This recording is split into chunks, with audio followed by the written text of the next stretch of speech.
Bonjour à tous, j'espère que vous allez bien. Je suis vraiment très heureuse de vous retrouver aujourd'hui pour faire avec vous une sorte de book haul sur les services presse que j'ai reçus récemment et pour en parler un petit peu avec vous sur cette chaîne parce que vous allez en voir quelques-uns passer dans mes book hauls ou dans mes avis lecture, donc c'était pour faire le point avec vous. Pour ceux qui ne connaissent pas les services presse, ce sont des livres qu'on reçoit gratuitement de la part des maisons d'édition. Donc on les choisit directement sur leur catalogue, ça peut être un ou plusieurs livres qui nous sont envoyés gratuitement. Ou alors c'est un livre ou plusieurs qui sont imposés par la maison d'édition. Et là on a le choix bien sûr de refuser ou d'accepter. En général, l'intérêt pour les maisons d'édition, c'est qu'on en parle ensuite sur nos différents réseaux. Donc pour moi, c'est plus TikTok et YouTube. Et du coup, ça fait de la pub pour le livre et c'est comme ça qu'ils y trouvent leur compte. Petite précision quand même par rapport aux chroniques que je vais faire sur les livres, il n'y aura jamais de complaisance et je serai toujours objective et honnête par rapport aux chroniques que je vais faire. Donc si je n'ai pas aimé un livre que j'ai reçu même gratuitement par une maison d'édition, je n'hésiterai pas à vous le dire. Je tiens vraiment à garder quand même une ligne de conduite sur cette chaîne et à toujours être honnête par rapport à vous. Mais de votre côté, gardez en tête que la plupart des livres reçus, ce sont des livres que j'ai choisis. Donc il y a de grandes chances qu'ils me plaisent et forcément les chroniques vont être plutôt positives puisque ce sont des livres pour la plupart que j'ai choisis sur leur catalogue.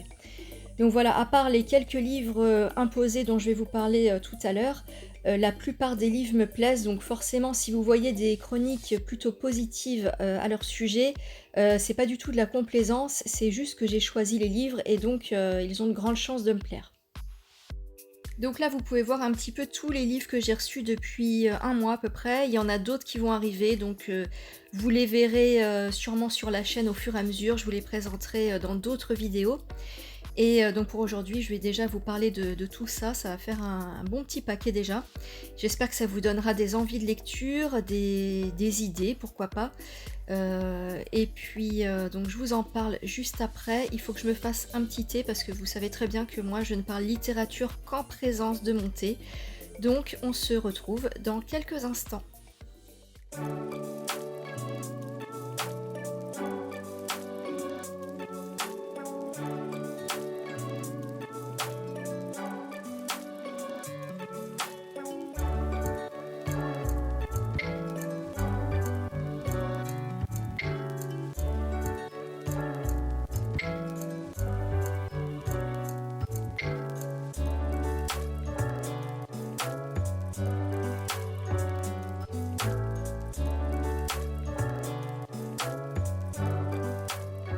Et on commence par les éditions de l'Aube qui m'ont envoyé 4 livres, donc ça m'a fait extrêmement plaisir. Ils ont 3 livres, enfin ils m'ont envoyé 3 livres dans leur collection classique. Il y a tout d'abord Gioconda de Nikos Kokantsis. Alors malheureusement, j'ai déjà ce livre dans ma bibliothèque, mais bon, comme il est abîmé, je vais le remplacer par celui-ci et mettre l'autre en boîte à livres. Donc c'est l'histoire de 2 adolescents, qui ont un coup de foudre. On est pendant la Deuxième Guerre mondiale et c'est en Grèce et malheureusement, ils vont être séparés, donc c'est un amour tragique. C'est un livre, très triste. Ensuite, il y a Le baiser de glace et autres nouvelles de Marie-Élisabeth Braddon. Donc je vais vous lire la 4e de couverture. Un jeune homme se fiance avant de partir étudier à l'étranger, où il oublie celle à qui il a offert une bague. À son retour, il découvre que le grand amour peut survivre à la mort. La jeune Isabelle est invitée à passer quelques jours à Fernwood, la propriété familiale de son fiancé. Elle comprend vite qu'une ombre plane sur cette sinistre demeure. Samuel a la preuve que son rival en amour est malhonnête. Que faire de cette information? 3 nouvelles pour découvrir les différentes facettes du talent de Marie-Élisabeth Braddon, grande dame de la littérature victorienne. Donc voilà, ensuite j'ai Révélation et autres nouvelles de Catherine Mansfield. C'est une autrice que j'ai hâte de découvrir. Donc c'est la cousine d'une autrice, j'ai oublié le nom, je crois que c'est Elisabeth von Arnim, quelque chose comme ça. Alors là, la 4e de couverture. À quoi tient le bonheur? Faut-il le chercher dans le quotidien du couple, dans l'amitié? Ou suffit-il tout simplement de s'émerveiller devant un jardin en fleurs? Telles sont les questions qui agitent les fragiles héroïnes de Catherine Mansfield. Par petites touches, elle crée des atmosphères où ses personnages se meuvent, hésitent et cherchent un sens à leur vie. De sa plume aussi cruelle qu'élégante, elle dissèque ces moments en apparence insignifiants qui font basculer leur destin. Ensuite, j'ai Engagez-vous de Stéphane Hessel. Donc là, c'est un livre sur la liberté. Donc je ne connais pas du tout. Ce sont pas des livres que j'ai choisis chez la maison d'édition, donc ce sont des découvertes. Donc on verra ce que ça donne à la lecture. Alors sachant que depuis j'ai lu quand même quelques livres au mois de février, il y en a quelques-uns là dont je vais vous parler aujourd'hui que j'ai déjà lus, mais je vais garder le suspense jusqu'à mon prochain point lecture et vous en parler un peu plus tard. On poursuit avec les éditions J.C. Lattès qui m'ont envoyé 2 livres. Alors il y a tout d'abord Vous les ancêtres de Bessora. Je vais vous lire la 4e de couverture. Née en Cornouailles, Jane est accusée de vol et déportée aux Amériques en 1684. Cette boiteuse sert durant 7 ans dans une plantation. Elle apprend à lire dans la Bible, où elle découvre un verset qui promet une descendance puissante à une boiteuse affligée. Elle, 2 siècles plus loin, c'est Johann qui, au pays des hommes fiers, part à la recherche des gorilles. Il découvre un secret qui le relie à une dynastie de boiteux. Des boiteux qui traversent les temps et les mondes pour se délivrer de chaînes invisibles. Bessora construit une œuvre puissante, étonnante, qui explore avec la même grâce la vérité de l'histoire, comme le réalisme magique. Ensuite, j'ai choisi un livre de Théo Lacaze, Un centimètre au-dessus du sol. Donc c'est marqué, c'est une histoire d'amour et d'amitié qui interroge le succès et l'art. Ce sont des existences reliées par un fil, le besoin de foutre le camp. C'est devenir adulte dans un monde absurde et tenter de prendre un peu de hauteur. Donc ça va parler d'art et ça peut m'intéresser parce que j'aime bien ce thème. Ensuite, aux éditions L'Imprévu, j'ai choisi Christian Dior de Megan S. Donc c'est un livre magnifique, très joli, avec de belles illustrations à l'intérieur. Et donc vous le savez, je suis partie à la galerie Dior à Paris il n'y a pas très longtemps et j'en ai fait une vidéo d'ailleurs si vous voulez aller la voir sur ma chaîne. Donc j'aime bien tout ce qui est en lien avec la mode, j'ai beaucoup aimé cette galerie et voilà donc c'est un livre magnifique et en plus je compte aller à la galerie Dior de Granville au mois d'avril, je crois qu'ils vont rouvrir au printemps. Donc ce sera l'occasion de vous reparler de ce livre à ce moment-là.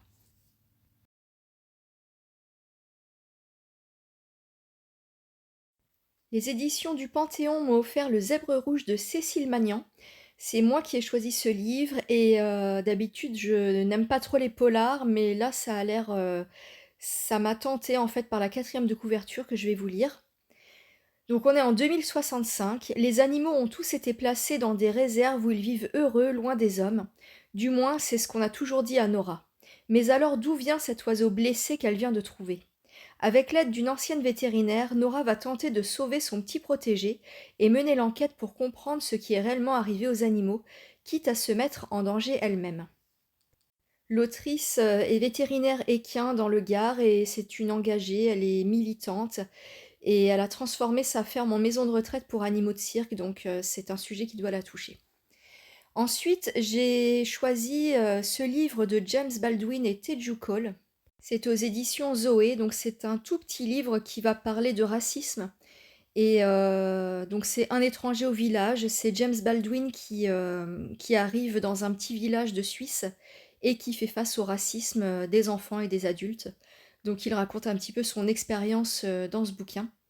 Et il y a aussi en deuxième partie Teju Cole qui va se rendre lui aussi dans ce même village et raconter son histoire et son expérience. En 4e de couverture, c'est noté 60 ans les séparent, un lieu les réunit, et même si les choses ont changé, le racisme persiste.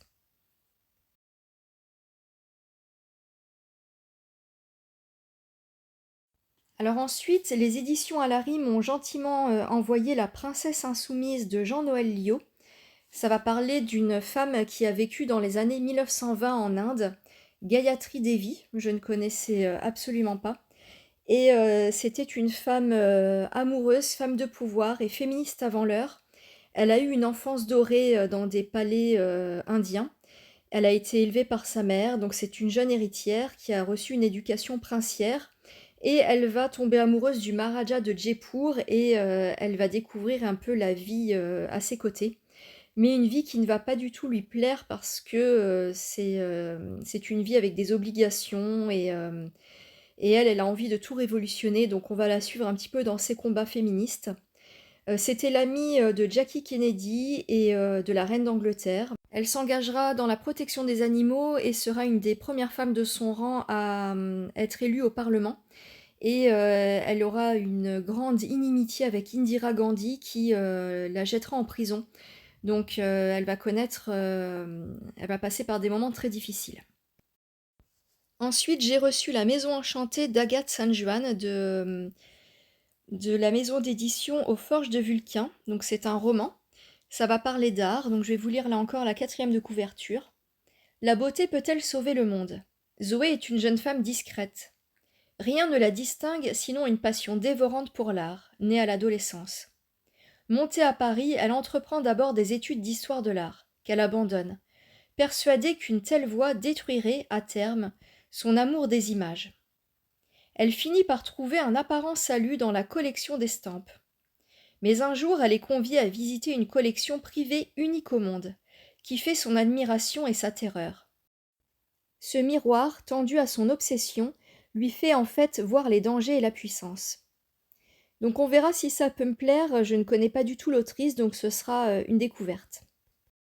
On poursuit avec la maison d'édition Point qui m'a envoyé 5 livres. Donc j'ai vraiment beaucoup aimé ce qu'ils m'ont envoyé. Il y a tout d'abord Ida ou le délire d'Hélène Bessette, une autrice que j'ai hâte de découvrir. Là, c'est moi qui ai choisi les livres, donc il y a de grandes chances que ça me plaise.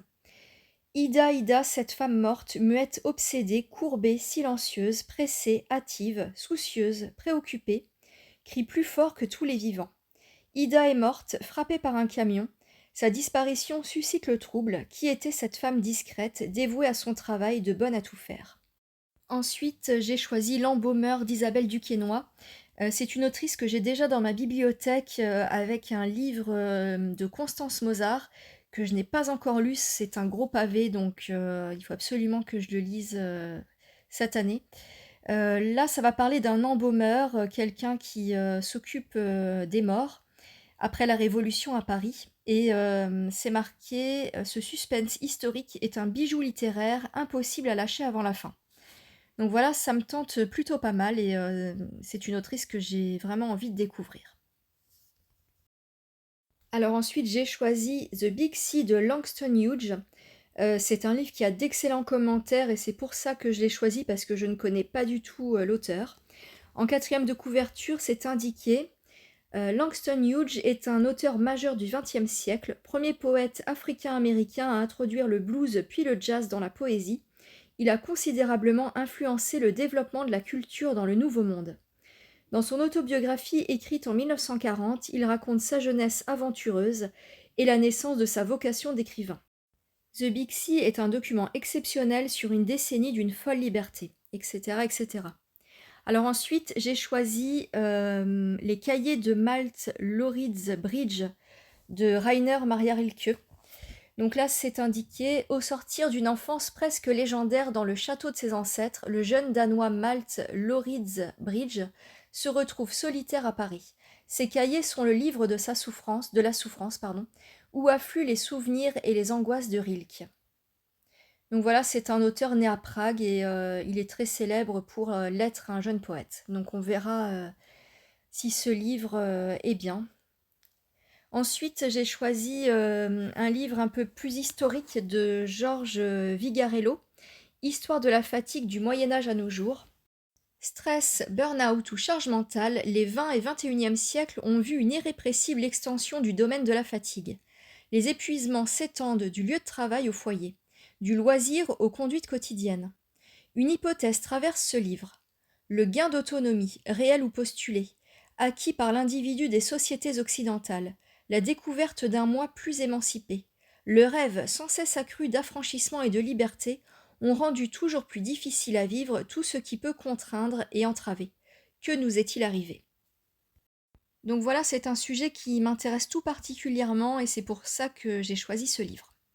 On poursuit avec une autre maison d'édition, cette fois c'est la Manufacture de livres qui m'a envoyé Les Contemplés de Pauline Hillier. Donc ce sera une découverte parce que je ne connais pas du tout cette autrice. Donc ça va parler d'une femme qui est envoyée en prison à Tunis et qui va se lier d'amitié avec quelques détenus et qui va vivre une histoire un peu de sororité et donc elle va nous faire part de cette tragique aventure qu'elle a vécue dans ce bouquin. Et je crois qu'elle a été invitée très récemment dans la grande librairie, donc peut-être que vous en avez déjà entendu parler. En quatrième de couverture, c'est indiqué « Vibrant d'humanité, les contemplés, roman autobiographique enflammé, nous livre l'incroyable portrait d'un groupe de femmes unies face à l'injustice des hommes ». On poursuit avec la maison d'édition Les Belles Lettres qui m'a envoyé le colis que vous avez vu en début de vidéo. Donc ce sont des livres vraiment magnifiques que j'ai eu la chance de choisir dans leur catalogue, donc ils m'ont fait un superbe cadeau. Et en plus, ils ont rajouté un marque-page et un petit sac, donc c'est vraiment une attention adorable. Un grand merci à eux. Tout d'abord, il y a un livre d'un auteur japonais, Satuo Haruo, Morne Saison. Ça va parler d'un homme qui est plutôt urbain et qui va se retrouver à la campagne pour se reposer, mais tout ce qui va être autour de lui va me sembler menaçant. Donc c'est quelqu'un qui n'a pas l'habitude des bruits de la nature, donc il va se sentir en danger et ça a l'air plutôt pas mal. La couverture est vraiment magnifique.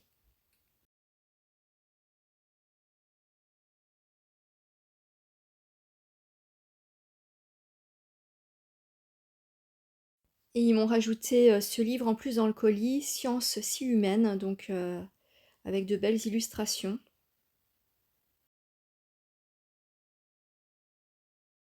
Alors ensuite, j'ai choisi La Duchesse d'Amalfi de John Webster. C'est un livre en version bilingue. La pièce de Webster met en scène l'histoire vécue de la duchesse d'Amalfi. Remariée secrètement à son intendant Antonio Bologna, après son veuvage, la duchesse avait dû s'enfuir après 5 ans de bonheur sans pouvoir éviter la vengeance de ses 2 frères, le cardinal d'Aragon et le duc Ferdinand de Calabre, qui firent tuer Antonio à Milan en octobre 1513. Donc voilà, à découvrir, encore un auteur que je ne connais pas, mais vraiment hâte de lire tout ça. Alors ensuite, j'ai choisi Parle-moi de Vigdis Hjorth. Je ne sais pas du tout comment prononcer ce nom. C'est une autrice norvégienne et c'est son premier livre. C'est l'histoire d'une femme de 40 ans, bibliothécaire, veuve et qui se sent très seule, qui va décider de partir en voyage à Cuba. Et là-bas, elle va faire une rencontre qui va un petit peu chambouler sa vie. Et donc, on va la suivre dans ses péripéties amoureuses. Derrière, c'est marqué « Rendre visite à d'autres océans, c'est possible. Nager en eux, c'est possible. Profiter d'autres océans, c'est possible. Mais changer l'océan qu'on porte en soi, ce n'est pas possible. » Et il a d'excellents commentaires. Ensuite, j'ai choisi Le Chapeau vert de Michael Arlen, un auteur que je ne connais pas du tout, mais qui est très apprécié de grands auteurs tels que Francis Scott Fitzgerald, qui relisait sans cesse ses bouquins. Donc c'est pour ça un petit peu que je l'ai choisi, ça m'intrigue et ça m'intéresse.